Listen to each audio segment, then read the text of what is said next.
مقدس حمد و صلات لائق ست تعظیم و تکریم جمی حضرات، السلام علیکم ورحمۃ اللہ تعالی وبرکاتہ۔ باری کے لم یزل کا ہم پر کروڑوں احسان ہے، اس نے ہمیں ایک مرتبہ پھر اپنے گھر میں بیٹھ کر اپنا اور اپنے حبیب مکرم صلی اللہ علیہ وآلہ وسلم کا ذکر کرنے کی توفیق عطا فرمائی ہے۔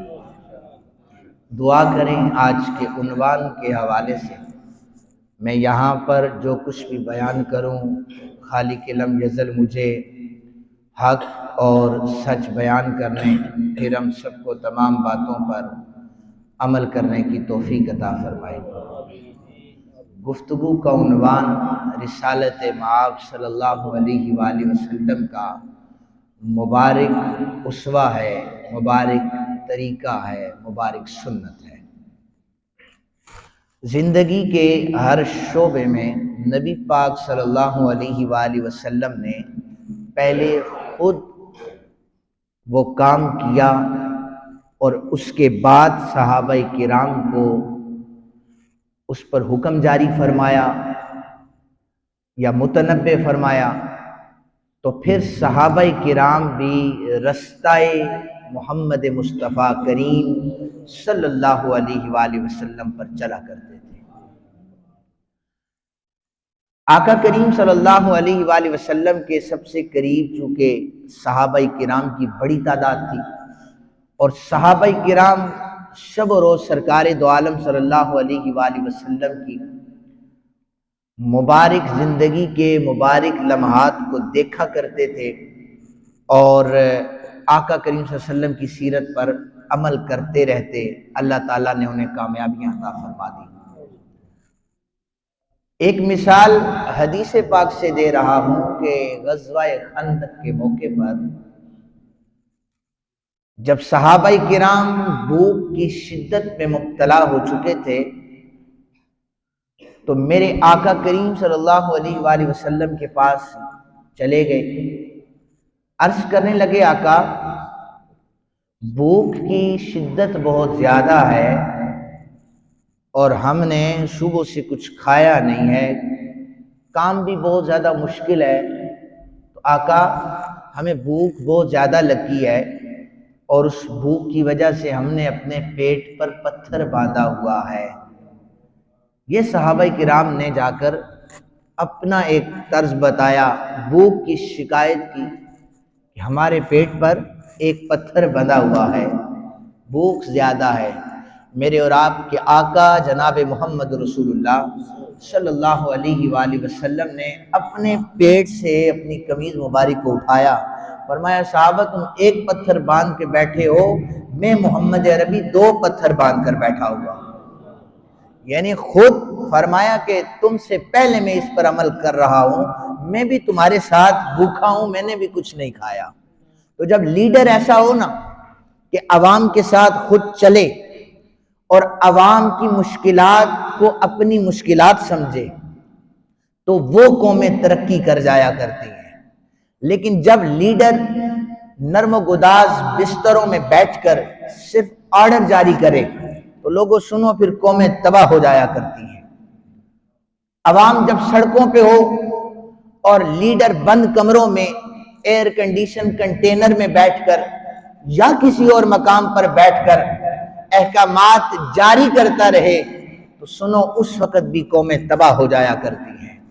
آقا کریم صلی اللہ علیہ وآلہ وسلم جب بھی کبھی کسی غزوے میں موجود ہوتے، یہ باتیں ہمارے لیے سمجھنے والی بھی ہیں، سننے والی بھی ہیں اور عمل بھی کرنے والی ہیں کہ آقا کریم صلی اللہ علیہ وسلم صحابہ کے جرمٹ میں موجود ہوا کرتے تھے اور غزوے میں شریک ہوا کرتے تھے۔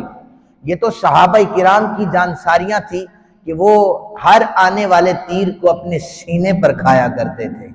وہ بتایا کرتے تھے کہ آقا یہ تیر آپ کی طرف چلا ہے، ہماری جانیں آپ پر قربان ہیں، یہ تیر پہلے ہمارے سینوں پر چلے گا۔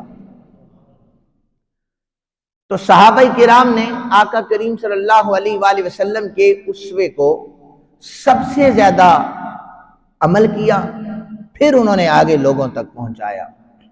فرمایا کہ تم کنتم خیر امت اخرجت للناس، تم بہترین امت ہو. کیا فرمایا؟ تم بہترین امت ہو. یعنی نبی پاک صلی اللہ علیہ وآلہ وسلم کی امت کے حوالے سے فرمایا کہ تم بہترین امت ہو. اب ہم نے اپنا محاسبہ کرنا ہے. ہمیں قرآن نے کہا ہے کہ ہم بہترین امت ہیں. کیا ہم بہتری کی طرف جا رہے ہیں؟ کیا ہمارا اوڑھنا بچھونا چلنا پھرنا زندگی کے کسی ڈپارٹمنٹ میں ہمارا رہنا سہنا کیا وہ رسالت مآب صلی اللہ علیہ وآلہ وسلم کے مطابق ہے؟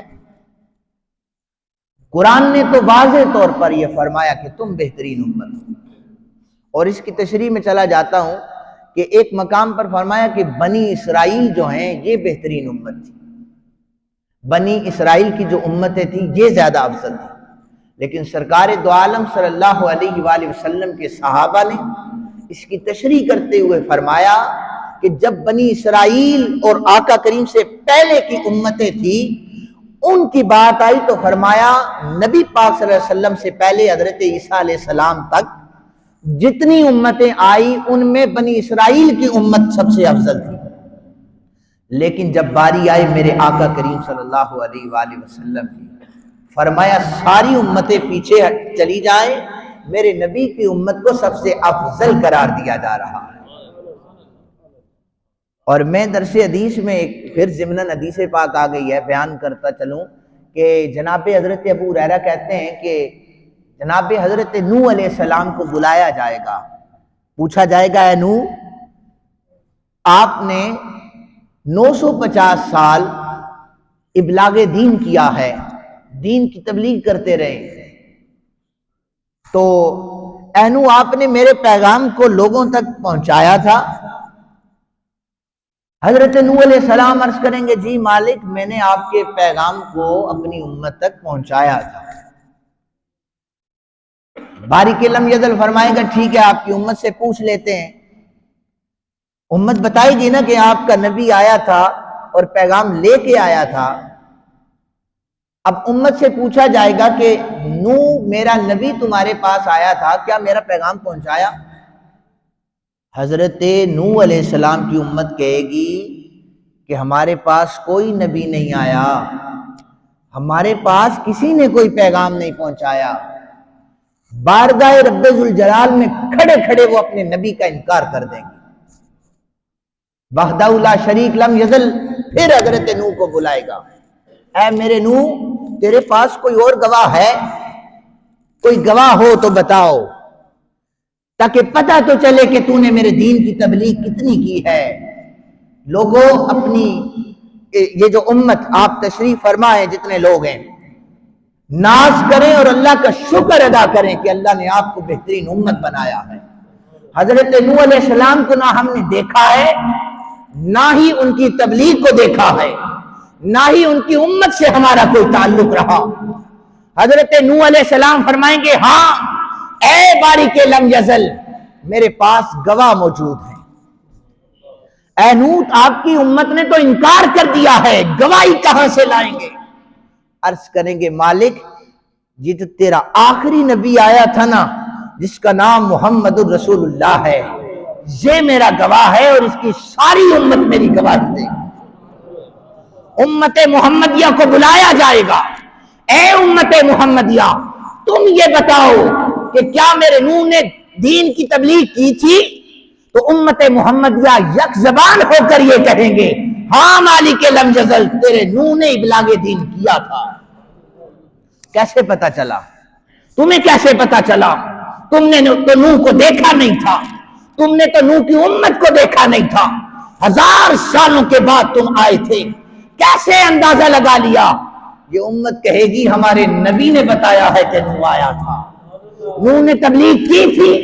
یہ سن کر ایمان لانے والے یہ کہہ دیں گے کہ حضرت نوح علیہ السلام نے ابلاغ دین کیا تھا. لوگوں کنتم خیر امت تمہیں بہترین امت اس لیے کہا گیا. اچھا ایک اور چیز میں بتاتا ہوں بہترین امت کے ساتھ ساتھ اب یہ بھی نہیں ہے کہ اس بہترین امت نے رسالت مآب صلی اللہ علیہ وسلم کے طریقوں کو بھی چھوڑا ہے، صحابہ کرام کے طریقے کو بھی چھوڑا ہے. اولیاء کرام کے نقش قدم پر یہ چلنے کے لیے تیار نہیں ہے۔ افسوس سے کہنا پڑتا ہے کہ ہم جس پاک نبی صلی اللہ علیہ وآلہ وسلم کا کلمہ پڑھ رہے ہیں ان کے بتائے ہوئے اصولوں پر زندگیاں نہیں گزر رہی۔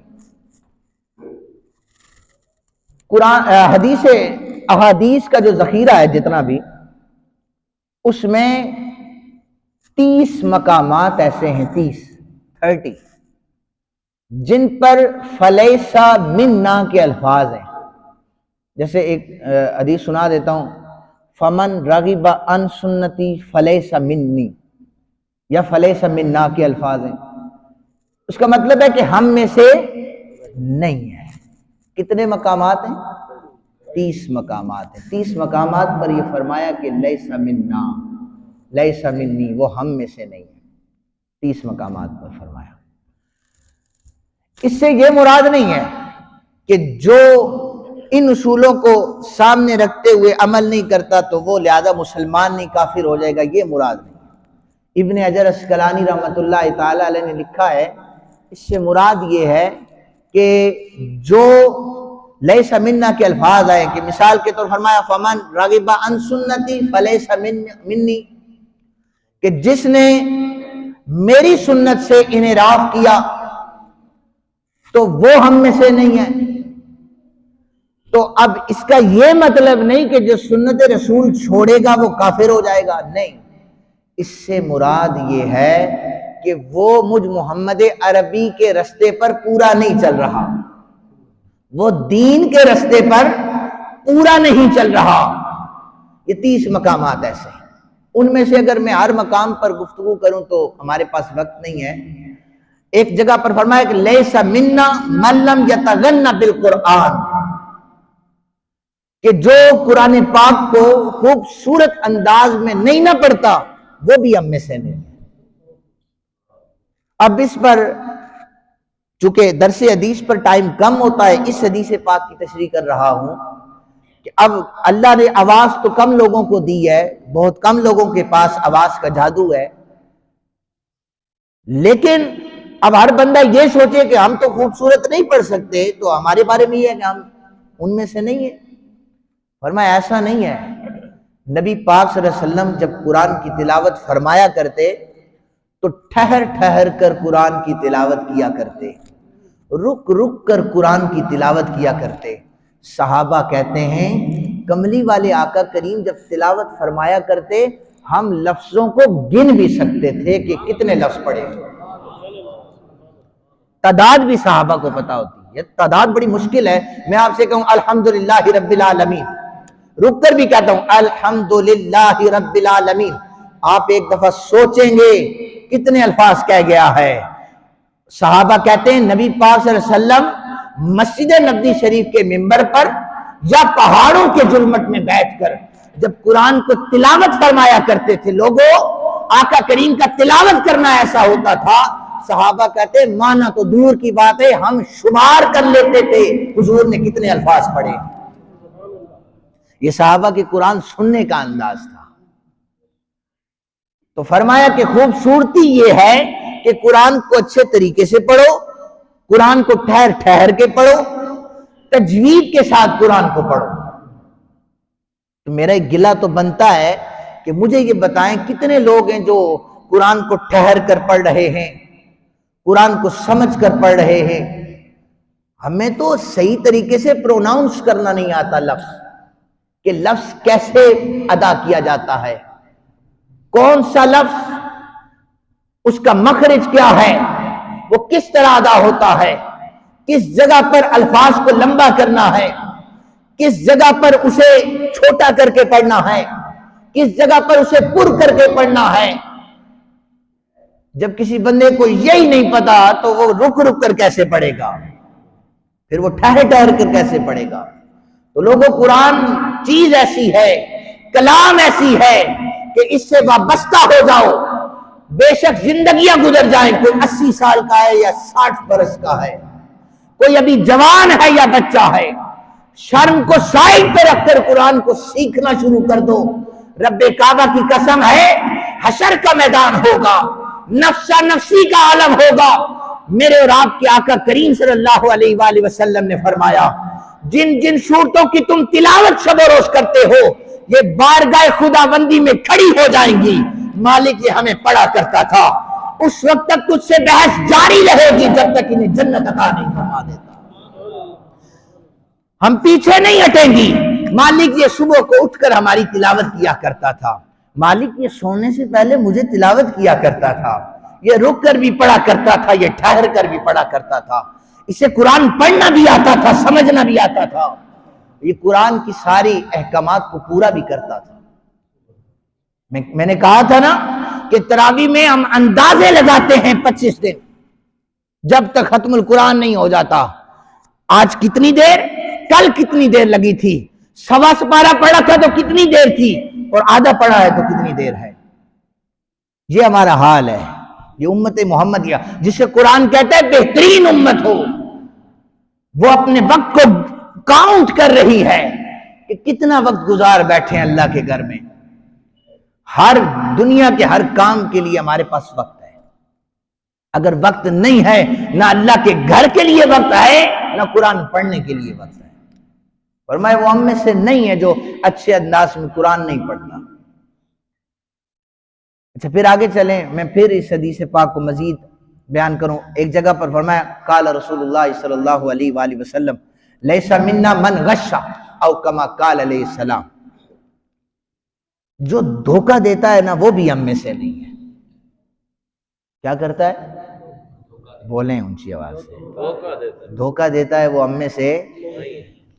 نبی پاک صلی اللہ علیہ وسلم ایک بازار سے گزر رہے تھے تو وہاں پر کچھ دانے پڑے تھے. آقا کریم صلی اللہ علیہ وسلم نے اس سے پہلے پوچھا, اس نے کہا یہ فروخت کر رہا ہوں. حضور نے اپنا ہاتھ مبارک دانوں میں مارا, فرمایا تم دھوکہ دے رہے ہو. لیس منا من غشا, جس نے دھوکہ دیا وہ ہم میں سے نہیں ہے. صحابہ کہتے ہم نے پوچھا کملی والے آقا یہ آپ نے کیسے اندازہ لگایا ہے کہ یہ دھوکہ دے رہا ہے؟ یہ تو اپنا مال رکھ کر صبح سے شام تک حلال رزق کمانے کے لیے آیا ہے. آپ فرماتے ہیں دھوکہ دے رہا ہے. فرمایا اس نے گیلے دانوں کو چھپا کے رکھا ہے, خشک دانوں کو اوپر رکھا ہوا ہے. آپ کسی بھی مارکیٹ میں چلے جائیں نا, آپ اگر کھجور خریدتے ہیں نا, ایک پیٹی میں اگر کھجور سامنے ہے, سیب خریدتے ہیں, کسی بھی قسم کا فروٹ خریدتے ہیں, جو اوپر والی تہ ہے نا وہ بہت صاف اور شفاف انداز میں وہ لگاتے ہیں, بار بار انہی کو صاف کرتے رہتے ہیں. لیکن جب آپ گھر آتے ہیں تو پوری پیٹی درمیان سے خراب نکل آتی ہے. آپ کہاں جا کر ڈھونڈیں گے اس کو؟ یہ کس کا حال ہے؟ کنتم خیر امت, جنہیں قرآن نے خیر امت کہا ہے. قرآن نے سچ کہا ہے, میرے آقا کریم نے بھی سچ کہا ہے, لیکن یہ امت اپنا مقام کھو بیٹھی ہے. یہ آقا کریم صلی اللہ علیہ وسلم کے اصولوں پر چلنے کے لیے تیار نہیں ہے. اسی طرح ملاوٹ شروع کر دیں زندگی کے کسی چیز میں. وہ ہمارے سامنے تو ایک دودھ ہی آ جاتا ہے نا, بار بار اسی میں ہی پانی ملاتے ہیں.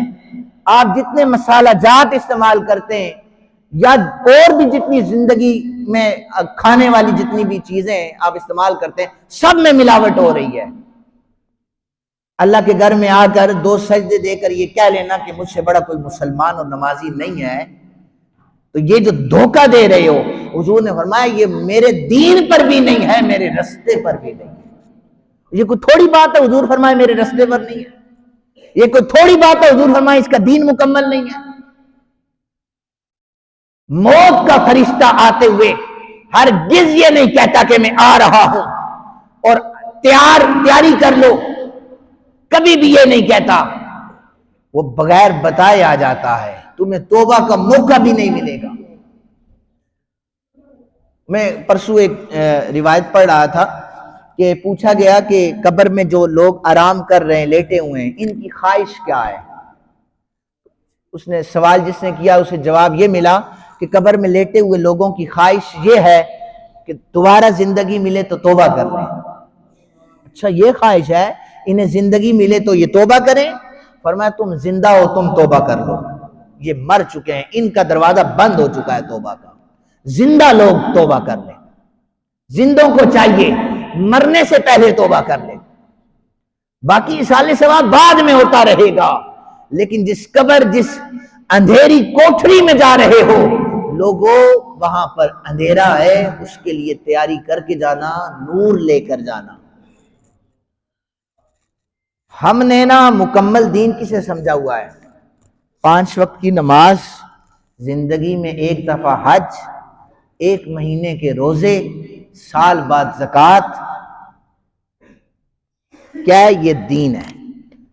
علماء نے لکھا ہے کون کہتا ہے اسے مکمل دین؟ رب کعبہ کی قسم یہ مکمل دین نہیں۔ مسجد میں آتے ہو، نماز پڑھتے ہو، دین کہتے ہو اسے؟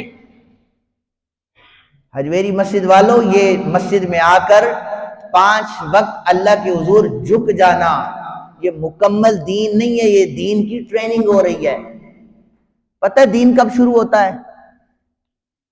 دین اس وقت شروع ہوتا ہے جب مسجد سے باہر قدم رکھتے ہو، مسجد سے باہر قدم رکھتے ہو، اس وقت دین شروع ہوتا ہے۔ پھر اس وقت دھوکہ دینے والے کو رکنا چاہیے کہ اللہ کے گھر میں کہہ کے آیا ہوں، مالک دھوکہ دہی سے بچ جاؤں گا، باہر نہیں بچ رہا۔ فرمایا اس سے بڑا منافق کوئی نہیں ہے۔ اللہ کے گھر میں کھڑے ہو کر یہ عہد کیا، مالک شراب پیتا تھا، قرآن کی آیت سن کے آیا ہوں یہ حرام ہے، میں نے کہا تسلیم کروں گا، باہر جا کر شراب بھی پی ہے۔ فرمایا تم کیسے دین پر چل رہے ہو؟ یہ کون سا دین ہے؟ مسجد میں جا کر اپنی جبینوں کو جھکا کر یہ کہتے ہو کہ عمل کریں گے، تیرے رستے پہ چلیں گے، دعائیں مانگتے ہو کہ اہدنا الصراط المستقیم، سیدھا رستہ دکھا۔ میں تمہیں سیدھا رستہ دکھانا چاہتا ہوں، تم دل سے دعا تو مانگو میں سیدھا رستہ عطا فرما دوں گا۔ تم چاہتے ہی نہیں ہو کہ سیدھا رستہ تمہیں دکھایا جائے۔ نماز برائیوں سے روکنے کے لیے آئی تھی، ادھر جھکتے ہو، مالک برائیوں سے بچا لے، باہر جا کر ساری برائیاں کرتے ہو۔ یہاں پڑھتے ہو کہ غیبت حرام ہے، چغل خوری حرام ہے، منافقت حرام ہے، باہر جا کر منافقت کرتے ہو۔ دین پر ہو؟ یہ کون سا دین ہے؟ دین مسجد میں آ کر یہ ٹریننگ کر رہے ہوتے ہو، اور دعا کرو تمہیں اس ٹریننگ میں کامیابی اللہ عطا فرما دے۔ تھوڑے لوگ آمین بولیں کہ آپ کا ٹریننگ میں کامیابی مل ہی نہ جائے، یہ کم بات ہے۔ کسی نے کہا تھا کہ جوانی میں جو توبہ کرتا ہے یہ پیغمبروں کے رستے پر ہوتا ہے۔ بھائی جوانی میں اگر کسی نے چہرے پر سنت رسول کو سجایا، جوانی میں کسی نے اگر سر پہ دستار کو سجایا، جوانی میں اگر کسی نے اللہ اللہ شروع کر دی، لوگ کیا کہیں گے؟ لوگ یہ کہیں گے، جیسے میں نے ایک دفعہ پہلے بھی کہا تھا نا کہ جو نمازیں شروع کر دینا کہتے ہیں یہ بس اللہ لوگ ہے، اس کی کچھ سمجھ نہیں ہے، سمجھ سے باہر ہے۔ کیوں؟ اس نے 5 وقت نمازیں شروع کر دی ہیں نا، اس نے ہاتھ میں ہر وقت تسبیح اٹھائی ہوئی ہے، اس نے اللہ اللہ کرنا شروع کر دیا ہے۔ اور کسے اپنی ماڈرن لائف کے ساتھ وہ جناب تشبیہ دے دیتے ہیں؟ جو اس دور کے ساتھ چلے، اچھے کپڑے پہنے، بالوں کو سٹائل دے، اور کو ایجوکیشن بڑی یونیورسٹیوں میں جا کر وہ تعلیم حاصل کرے، اور باپ بھی ڈرتا ہو کہ اسے ادب سے بلانا، یہ تو ڈاکٹر صاحب ہے۔ میں نے اس دن ایک اپنے نمازی ہیں، وہ کہنے لگے ڈاکٹر صاحب آئے تھے، ڈاکٹر صاحب آرام کر رہے تھے، ڈاکٹر صاحب یہ۔ میں نے ان کا حضرت یہ ڈاکٹر صاحب کون ہے؟ کون کدھر ملے؟ کسی اسپتال میں؟ کہتے نہیں میرے بیٹے، میں اپنے بیٹے کا ذکر کر رہا ہوں۔ میں نے کہا مہربانی کریں، آپ کا بیٹا ہے، اس کا نام لے کر بات کریں۔ ڈاکٹر صاحب آرام کر رہے ہیں، آرام میں خلل نہ ہو، وہ ناراض ہو جائیں گے۔ یہ ایسی ڈاکٹریاں ہیں جو کل بروز محشر کام نہیں آئیں گی۔ اپنے بچوں کو دین سکھائیں، جنہیں یہ پتا چلے کہ ابا ہمارے آگے جھکنا نہیں ہے، ابا آپ کھڑے رہیں، ہم آپ کے چہرے کو دیکھیں گے، اللہ مقبول حج کا ثواب عطا فرما دے گا۔